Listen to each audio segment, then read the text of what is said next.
This is a region of 11 million people who are all on lockdown. I'm Gay McDougall, and I am Vice Chair of the UN's Committee on the Elimination of Racial Discrimination.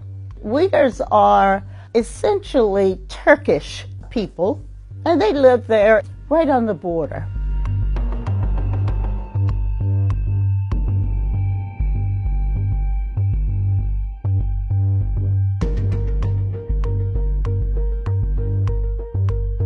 They see the Uyghur population as a potential for religious extremism and terrorism. So they've decided that they need to take all measures that they can, whether they comport with human rights standards or not.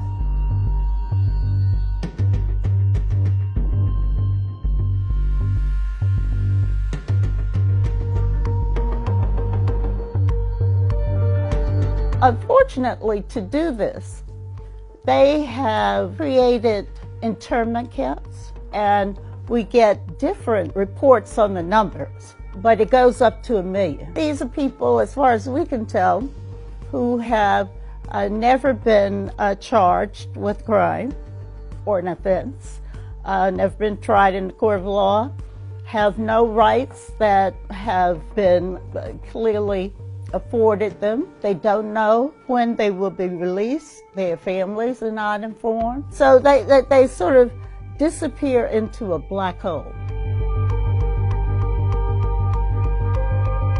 In China, there are laws that have been adopted that have very vague definitions of terrorism, of extremism.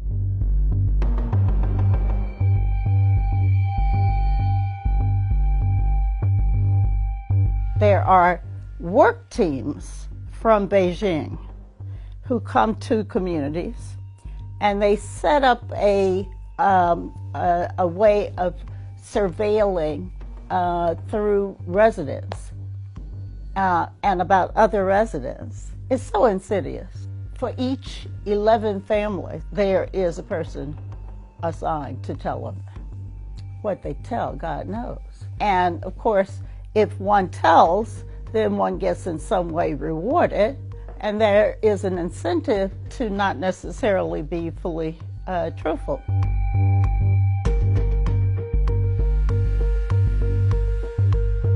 When they're stopped, their phones are scanned, DNA samples are taken, their irises are scanned.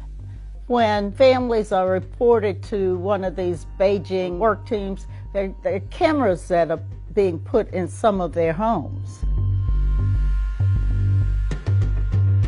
They run them through, indoctrination camps where for months, sometimes much longer, a year, people are drilled with doctrine. They are forced to sing songs that praise the Communist Party. They sometimes have to read communist manifestos, and they must forswear their Muslim religion.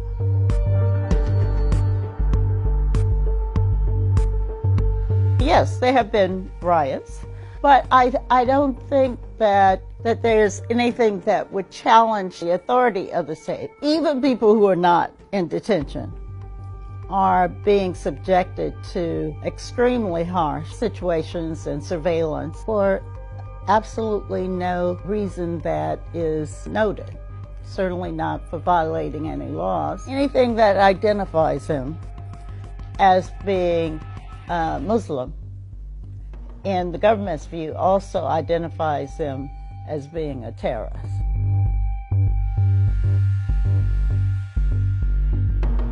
I don't think that the UPR process is going to actually change the life situation of people in the Uyghur Autonomous Region, unfortunately.